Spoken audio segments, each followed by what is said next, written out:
Hello everyone, welcome back to my channel. This is the Dragon Lord, and today I'm going to talk about some of the issues that Wargaming has with its game. Now, this is not meant to be a ranty video, this is meant to be a bit of a discussion that we should have as a community, and we should also have a discussion with Wargaming about this. And while I'm saying what I think we should talk about as a community, I'll just show some replays. Um, well, first up, we need to talk about the loot box system because if we compare World of Tanks Blitz with World of Warships, World of Tanks PC, World of Warships PC, we can see a bit of yeah, we can see that the PC versions have very little, if none, loot boxes.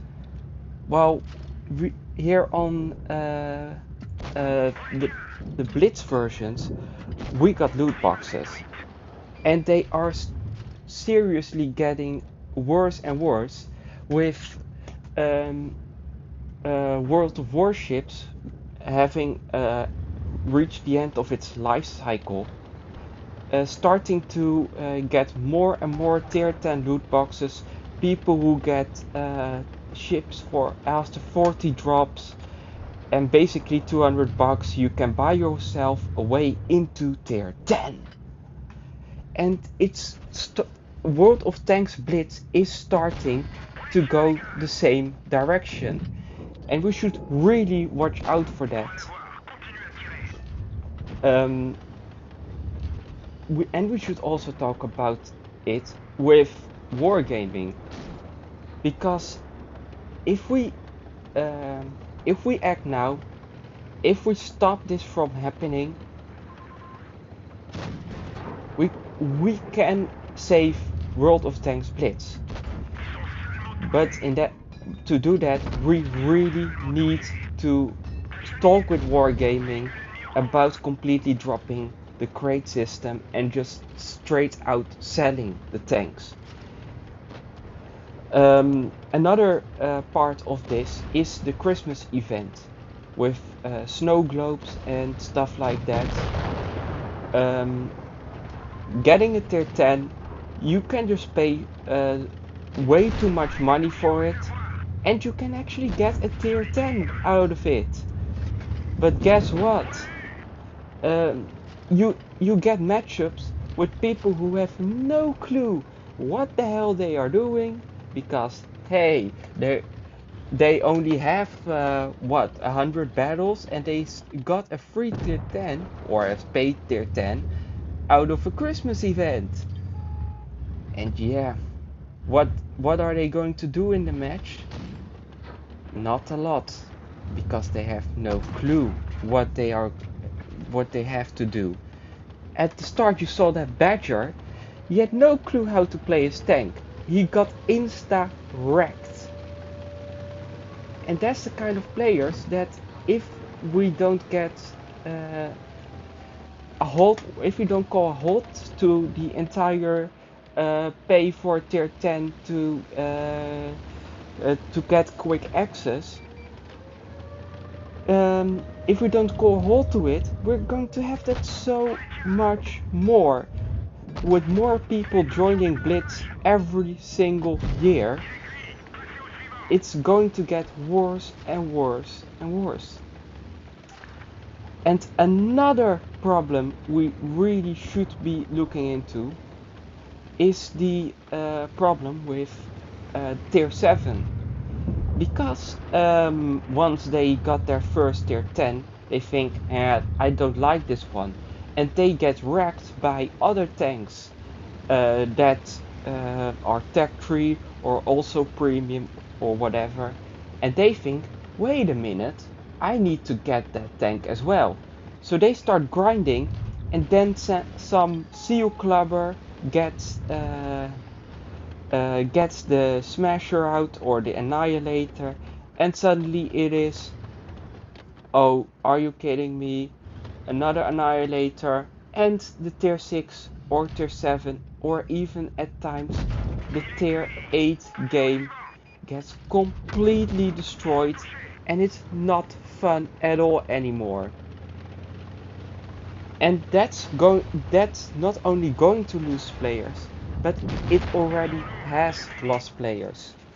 I know several people who also got the Smasher and Annihilator who simply stop playing right now just because of the Smasher and the Annihilator. They can't grind their tier 7s. Oh sure, you can pay money to get a whole bunch of free XP and skip past the tier 7s, but is that really solving the problem? No.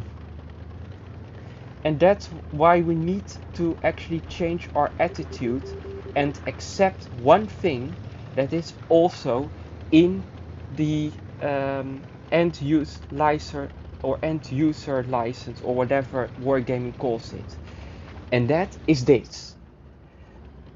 Tanks you buy in the game are not actually bought. You only pay access to a feature that is already in the game. We need to accept that the Smasher and Annihilator are too powerful, and we should also accept that they are allowed to be nerfed. Sure, uh, some people are going to say, yeah, we should claim the money back. This is not what we paid for, but it is what you paid for. You paid for access to a tank, and they are allowed to change the content of what you bought. And you may not like it, but it is the truth.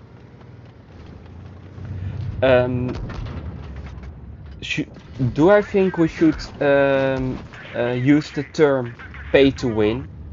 No. But do I think that it gives an unfair advantage? Yes. Tier 7 is really out of balance. Wargaming themselves admitted it on a stream with several community contributors and large YouTubers. And they accepted that it should be changed. And yes, we should accept that nerfs are in Wargaming's repertoire of balancing out tanks. And we should accept that those two tier 7s need to be balanced out. Another thing that I really think has cost players is the amount of people who can just skip straight through tier 10.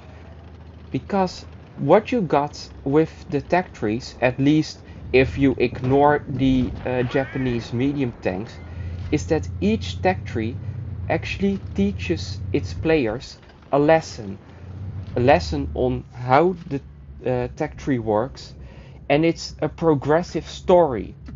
For instance, the mouse tech tree, you start when you get to the VK100, you learn how to use armor profile, how to hide the bottom plate, and with the motion you start to learn how to use the rear turreted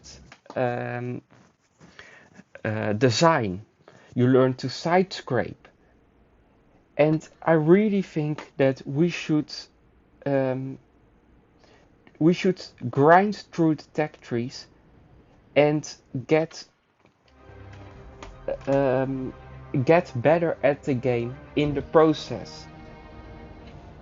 You don't learn anything from skipping through to the tier 10 and then getting wrecked game after game just because you don't know how to play. It's playing World of Tanks and getting to tier 10. It is not a hardship. It's a journey. And sure, some of the journeys are not as fun as the others, but they are journeys that we need to go through to learn how to play the game. And just skipping to tier 10, that's you don't learn anything from that. Alright, so this was the Dragon Lord with um, with, with some ideas and topics that we should be talking about as a community.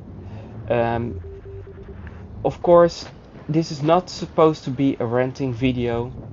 This is just to give some ideas that we should be thinking about and what we should be discussing as a community. And sure, teams may not always be what you wish them to be, but the teammates themselves are not always the problem. The problem is that they get to skip to the tiers they think they want, the tanks they want, and that's basically they haven't learned anything yet. So it's not really a problem, not fully their problem. The problem is that they have never learned how to play, and that's because the game allowed them to not learn how to play before getting to the tier. So sure, we can ask Wargaming to make some changes, and I think we should do that. Um, of, if you disagree with me, please go down to the comment section and say why you disagree with me. And also, please try to get other YouTubers like Meetsy, Droodles, and Fugit to watch this video and make response videos on them, because this is really something we should be discussing. Anyway, thank you for watching. If you like the video, please hit the like button and subscribe. If you don't like it, please go down into the comment section. Tell me what I did wrong, and maybe I'll see you next time. Bye bye.